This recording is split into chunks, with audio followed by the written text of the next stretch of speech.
초유의 사태가 벌어졌습니다. 즉 김정은이 단번에 두 원수 이병철과 박정천을 해임했는지 숙청했는지 일단 당제 8기 2차 정치국 확대 회의에서 경질한 사건이 발생했습니다. 물론 아직 체포돼서 조사받고 있지만 그들의 운명이 어떻게 되는지에 대해서는 나오지 않고 있습니다. 그리고 어떤 내용 때문에 이 두 원수가 긴급 체포되었는지는 지금 계속해서 북한에서 들어오고 있습니다. 어제도 김정은의 명령을 거역하고 김정은의 지시를 받아들이지 않은 이 두 원수를 김정은이 결국 체포하여 지금 조사를 하고 있다는 것이 북한에서 온 소식입니다. 사실 이거는 김정은에 대한 반란이나 쿠데타와 맞먹는 항거였던 것입니다. 자, 그럼 이 두 원수, 즉 박정천 총참모장과 이병철 당 군사위원회 부위원장이 어떤 고역을 했을까요? 사실 이번 당제 2차 확대 회의에서도 이들의 죄행에 대해서 국가 비상방역대책의 엄중한 사태를 조성했다고 했습니다. 많은 분들이 또 많은 언론들이 아마 김정은의 특별명령서, 즉 군수물자를 풀어서 인민들한테 식량 공급을 해주라는 이것을 제때 집행하지 않았다는 거 많은 언론들이 이야기했습니다. 물론 그것도 틀리는 말은 아닙니다. 그러나 기본적인 국가 비상방역 태세, 국가 비상방역 상황의 중대 사건이 된 것, 그리고 인민들에게 위험을 노출시킨 이 중대 사건은 김정은의 지시를 받아 먹지 않은 것도 있지만 김정은의 지시를 더 잘 받들겠다고 나섰다가 결국 김정은의 명령을 거역한 사건이 되었던 것입니다. 바로 김정은의 명령을 받아든 이 이병철과 즉 당군사위원회 부위원장 이병철과 박정천 총참모장은 둘이 숙고하던 끝에 금년 7월부터는 지금 6월 말부터죠. 6월 말부터 이제 오징어잡이철이 시작됩니다. 우리나라는 오징어잡이가 아마 7월 중순이나 8월 달부터 대대적으로 시작된다고 하지만 북한에서는 이미 6월 중순부터는 오징어잡이에 들어갑니다. 이 오징어잡이에 들어가는데 북한에서는 그물도 없고 이 오징어잡이 선박도 없습니다. 그래서 항상 이맘때쯤이면 중국의 배들이 대거 수백 대씩 동해바다에 진을 치고 있던 것 사진으로도 공개된 적이 있습니다. 그러나 최근에 이 코로나 국가 비상 방역 사태 때문에 그리고 이것을 철저히 막으라는 김정은의 지시가 있었기 때문에 중국에서 들어왔던 배들도 모두 철수시키고 사실 이번에도 많은 의견이 있었던 것 같습니다. 이번에도 배를 들여올 것인지 아니면 오징어잡이를 승인해 줄 것인지 결과 이병철의 독단으로 즉 김정은에게 보고하지 않고 이미 김정은의 승인을 받아 놓았던 것이기 때문에 항시적으로 들어오던 것이기 때문에 이번에는 이병철이 바로 군 총참모장 박정천과 상의하고 수백 척의 오징어 잡이배를 동해바다에 끌어들였다는 것입니다. 수백 대와 계약을 하고 그리고 먼저 수십 척이 들어와서 6월 27일부터 오징어 잡이를 시작했다고 합니다. 바로 중국 오선들이 북한 동해바다에 들어와서 오징어 잡이를 시작했다는 것입니다. 그런데 이 배들이 수백 척을 들어오기 위해서는 인민군 관할구역인 즉 동해함대사령부 승인이 있어야 되고 이 동해함대사령관은 바로 총참모장인 박정천 총참모장 또 이 박정천 총참모장은 이병철 군사부위원장에게 보고를 하게 되어 있습니다.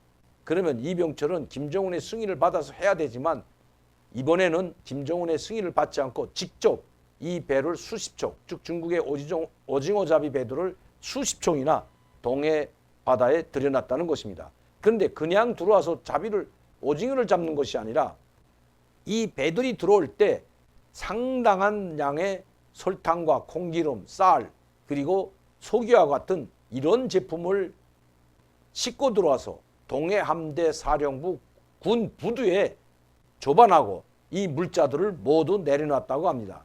사실 이병철과 박정천 총참모장은 이렇게 들어온 물자들을 군부대 병사들에게 먹이고 공급하고 그리고 군부대 병사들에게 줄 옥수수와 쌀을 북한 주민들에게 풀려고 했던 것으로 보여집니다. 다시 말씀드리면 김정은의 친필명령서인 즉 특별명령서를 잘 관철하기 위해서 그들이 생각해냈다는 것이 바로 중국에서 들어오는 오징어잡이를 군부대가 허용해주고 즉 인민무력성에서 허용해주고 그 대가를 돈과 물자를 받기로 했다는 것입니다. 바로 이 배들이 1차 배 수십 척이 6월 27일 동해바다 원산과 그리고 신포 일대에 들어왔다고 합니다. 그리고 동해함대 사령부가 있는 원산과 신포 바다 군항에 물자들을 부려놨다는 것입니다.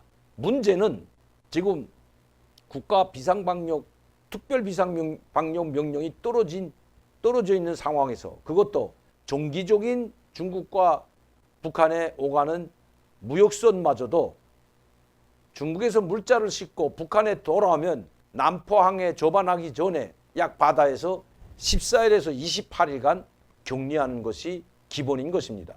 물자를 부리지 못하더라도 항상 14일에서 28일간 격리하고 코로나 검사를 다 하고 그리고 조반도 시키지 않고 화물선을 나르는 배들이 가가지고 다시 물자를 옮겨 싣고 부두에 들어왔다고 남포항에 들어왔다고 합니다. 이렇게 철저하게 비상방역을 했는데 이번에 이 박정천 총참모장과 그리고 이병철 군사부위원장 이 두 원수는 자기들의 권한을 믿고 자기 그 원수라는 인민군 원수칭호 대단한 거죠. 김정은과 맞먹는 이 원수칭호 이 권력을 믿고 김정은에게 이번 일은 보고하지 않았다고 합니다.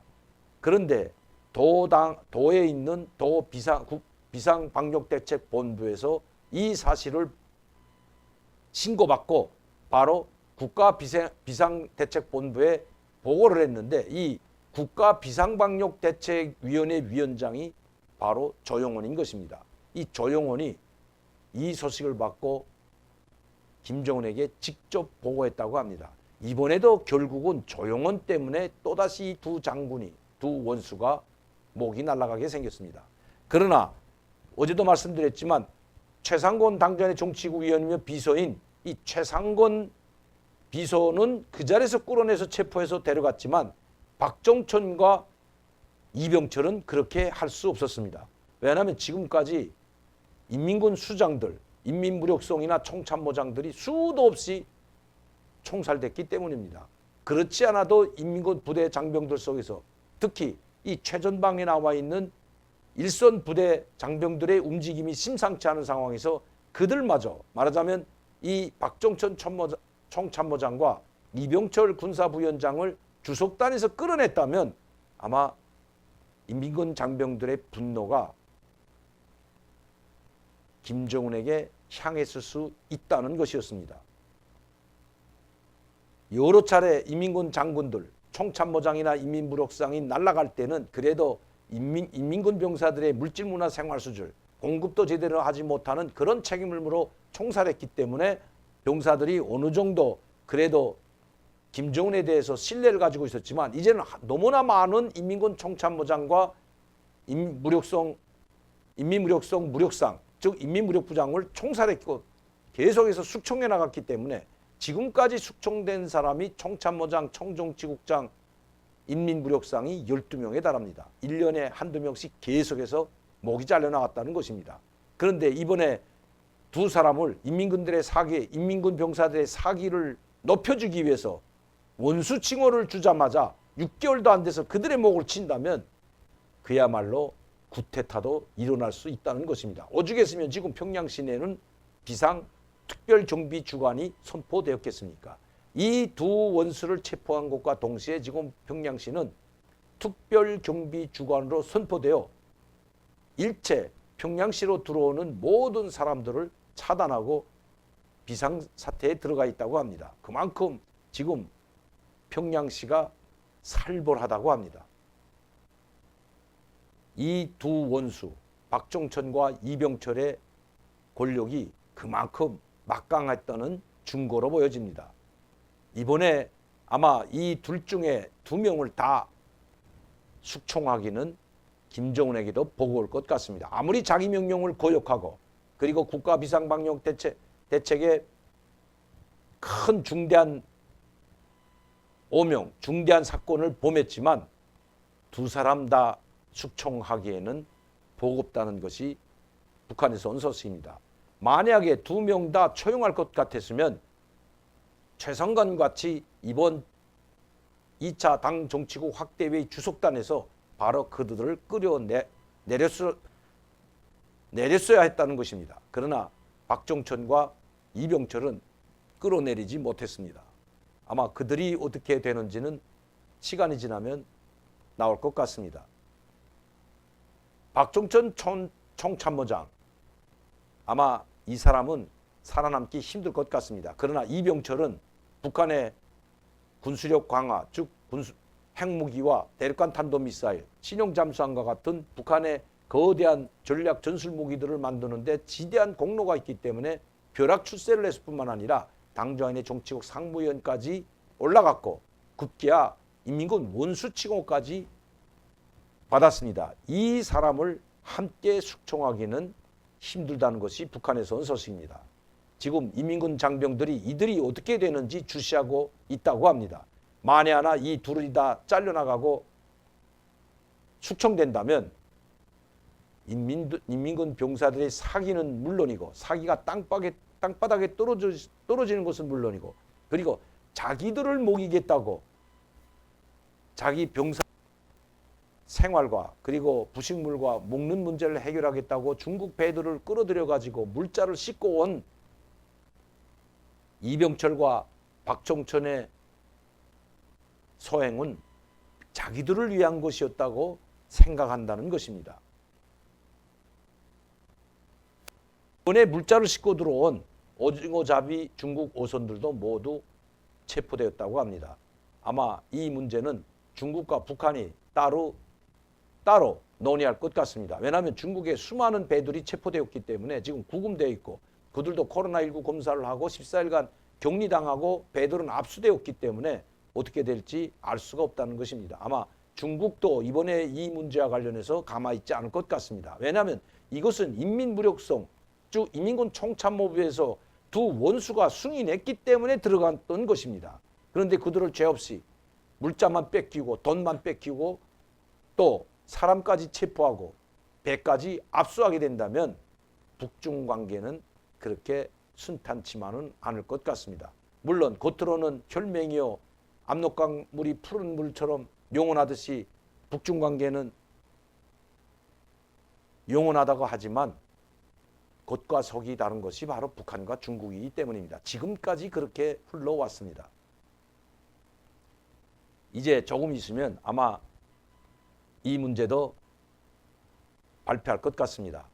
그리고 아주 중요한 문제는 바로 이러한 문제를 어제 저녁과 오늘 아침에 긴급 속보로 저에게 알려왔다는 것입니다. 가장 정확한 소식을 저에게 알려왔습니다. 박종천과 이병철이 이번에 숙청되고 체포돼서 조사받는 것은 바로 김정은의 명령을 거역했고 김정은의 승인받지 않고 또 지시를 따르지 않고 보고도 하지 않고 자기 마음대로 권력을 남용하여 중국의 수십 척의 오징어 잡이 배들을 들여오고 그리고 거기에 물자를 싣고 와서 군항에 부렸다는 죄라는 것입니다.